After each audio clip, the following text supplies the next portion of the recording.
where it all began. This is the final milestone breakfast for the December DLC on Batman Arkham Knight. In this adrenaline-fueled episode, we're going to be giving you an exclusive look at the Season of Infamy, plus we're going to be lifting the lid on the 2008 movie Batsuit. It's all coming up in this episode of Arkham Insider. It's been an incredible journey, lots of hard work, a great game, an amazing team, and a lot of breakfast. 22,000 pieces of bacon later, and we're done. You wanted to see the Season of Infamy, and that is what we're going to show you right now. I'm joined by Johnny Armstrong, designer on the Shadow War section of Season of Infamy, plus James Catterson, environment artist. James, let's go and catch some ninjas. So you're calling up the brand new separate mission wheel by pressing R1. What was that inspired by? Yeah, well, we wanted to keep all the DLC in a fashion where the player would be used to that, but keeping them separate as well, so you knew which was the new content. Awesome. So we've got the Shadow War icon up in the right-hand corner there. James, let's select that, and let's get going. We've got another little surprise for you as well. That's right, it is the Batman Arkham Asylum Batmobile, drivable as part of the December DLC drop, and isn't she a beaut? The last time we saw this car, it was crashing into Bane in one of the most iconic moments from Batman Arkham Asylum. It is great to have it back. Johnny, do you want to give us some background on the Shadow War? The basis for the story is that two ninjas have been spotted fighting at the top of this location, and Batman has to go and investigate and see what's going on. Awesome, well let's see if James can find this location where these ninjas have been fighting. Well, this looks like the crime scene. So we're going to jump ahead now because we don't want to spoil any of the detective action for you. Let's use the magic of TV to jump forward in time. So Johnny is in control now. We have found the location, and it is the Elliott Memorial Hospital. James, you designed a lot of the interiors here. Why don't you tell us what inspired you? So it's a classic grand old hospital that's been upgraded and retrofitted over the decades. So it gives this really kind of mismatched architectural style. We push this a lot further when you get into the lower levels of the basement area, so you've got quite creepy gothic hallways. We actually looked back to Arkham Asylum for those, so we've got these tall ceilings, lots of pipes running across, really creepy.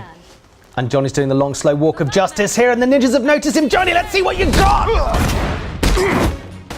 Johnny, tell us what it was like to work with Ra's al Ghul again. I mean, to be able to work with such a strong and well-known brand character and be able to revisit these old enemies such as the ninjas and introduce new moves is just a real privilege. Awesome, well we've seen a little taste of the Fury attack there, and here it comes again. So this is a new move that's been added in for this DLC. Oh, that's nice, there's the Enviro takedown. One guy left. Ninja versus Batman, there's only one winner. Oh, there is only one winner. And there it is, that is the sweet, sweet taste of victory against ninjas in the Shadow War portion of the Season of Infamy DLC here on Arkham Insider. The League of Assassins are not the only threat that Batman is going to be taking on. We sat down with some of Rocksteady's biggest brainiums to get the full story on all of the supervillains who are going to be crash landing into Gotham City in this, the Season of Infamy. Oh, frabjous day, Kalukale, the Batman's here. It's time to play. It's been really good fun bringing Mad Hatter back for Season of Infamy. For me personally, he's one of those villains that really gets, up your nose. I really want to throttle him, and he's back to antagonise Batman. Victor. They took Nora because of you. It was interesting to bring Mr. Freeze back. Like last time we saw it in Arkham City, we had like a big fight with him. We changed his kind of like suit from like a battle armor suit to more like the scientist kind of like side of it. It was really good to bring Killer Croc back. Everyone was quite excited because he's different to some of the other villains that we've been working with. Croc has changed a lot since we first seen him in Arkham Asylum, and when we see him in Arkham Knight, his condition has obviously got worse. It's meant he's become stronger, faster, more animalistic. He's the real quintessential monstrous villain in the kind of Arkhamverse. Do they live or die? Well, that's up to you. Quite an unusual situation that we find ourselves in with Mad Hatter. Actually handed himself into GCPD under suspicious circumstances. So Batman's mission is to go back and interrogate him. Don't make me put that to the test. The story for Killer Croc is there's an airship that crash lands, and it gets set up that you have to go and investigate this area. Like the first thing we kind of like bang our head on is just like, what can we do in the city itself for each different villain to kind of like make something fresh and new. There's a whole new wing of GCPD, so we've built 3 new rooms. One of them is a new interview room where Mad Hatter will be located, waiting for you to come and interrogate him. There's a new wing full of cells where all the new villains from the season of Infamy will be locked up, and an evidence cabinet where we'll pick up some trophies along the way. And lots of little secrets and details and backstory, all the kind of things that make the GCPD a colourful and interesting place. We've done that all over again in a whole new little area. The airship in the Croc storyline aligns with the horror story we're trying to tell, because obviously it's that claustrophobic feeling, and you've got Batman in there trying to get to Croc. And I guess that kind of does parallel with the Arkham Asylum, in as much as it was a prison with that claustrophobic kind of feel.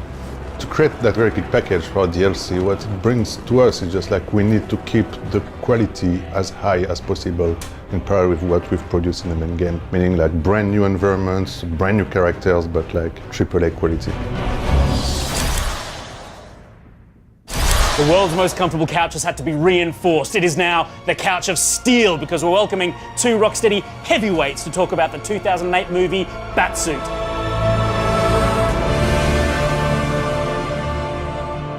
Game director Sefton Hill and lead character artist Albert the King. Sefton, this Batsuit was not in the original plan, was it? How is it that we're even looking at it today? It was really from the community. You know, our great fans got onto us on Twitter and said, like, this is the Batsuit that I grew up with. This is the one from the films that really resonated with me, so we really want to see it in the game. We were really excited by what they wanted, so I called up DC and Warner Brothers and said, guys, like, I really think we need to do this. Can we work with the film guys and actually get this in the game? And thankfully, you know, everyone was on board and said, yeah, we've got to do this for the fans. So kind of that's how it happened. So it really was fan power that made us do it, and we're really thankful that we did. It's really hard to appreciate how much work these guys put into the Batsuit. It can take 16, 18 weeks solid of work, working on every single rivet and bolt and piece of material. So it's not a small amount of work. So once DC gave you the go-ahead, you then just strolled over and dropped the hammer on Albert and his team. Albert, for such an iconic Batsuit, this must have been severe pressure for you and your guys to deliver. It was pressure, but it was also excitement. Like, there was something that had been cooking in our minds for a while. Yeah. Like, it's one of the best Batsuits ever created, so we thought, let's have our take on it. And yeah, the challenge was to match the reference as much as possible. There are loads of pieces, lots of details, and everyone's seen this suit like a million times. So getting anything right, like the position of the belt, 2 centimeters up or down, or any of the details that are in the torso, if they were kind of moved around a bit, it would already look a bit fake. And that was not the idea. The idea was we wanted to look like the film. Sweet. Well, I think when the history books are written of the games industry and Batman Arkham Knight in particular, Albert, you're going to be remembered for 3 things. Number 1, creating some seriously kick-ass characters for this game. Number 2, this line. It was me. And thirdly, this exceptional work on the 2008 movie Batsuit, created in record time. You must be incredibly proud of the work that you and your team have done. Yeah, we're very proud to make the fans happy. Awesome. And Sefton, for you, it must be a very emotional time, because it's not just the end of Batman Arkham Knight, it's sort of the end of Rocksteady's time with the Arkham trilogy. I mean, what's going on in your head at the moment? I mean, it's been a very emotional and exciting journey for us. I've always said it's a tremendous privilege and honour to be kind of the custodians of the Batman universe, and to live this for nearly 10 years, to be thinking about the big guy and all the adventures and coming up with new and exciting things we can do in that world. For that huge period of time, it's been amazing, energizing, emotional. It's been incredible, and I really hope that the fans are happy with the work that we've done, you know, that we've been able to let people become the Batman and really enjoy his world for such a long period of time. So Sefton, are you saying categorically that this is the end of the road for Rocksteady and Batman? Well... Sefton, Albert, 2 juggernauts of the studio, thank you for your time today. That was the 2008 movie Batsuit, powered by the community. From you to us, and now back to you. So that is it for 2015, the year in which Batman Arkham Knight was launched, and we busted through 6 months of explosive DLC. It has been a real blast bringing you all that extra content and extending the life of the game well beyond launch. So when the December DLC drops down your chimney and you fire up the Season of Infamy... In fact, any time you look at the skyline of your city at night... When you encounter injustice, wherever you may find it, you better know what to do by now. Be the Batman! Be the Batman! Be the Batman! Be the Batman! Be the Batman! Be the Batman! Be the Batman! Be the Batman! Be the Batman! Be the Batman!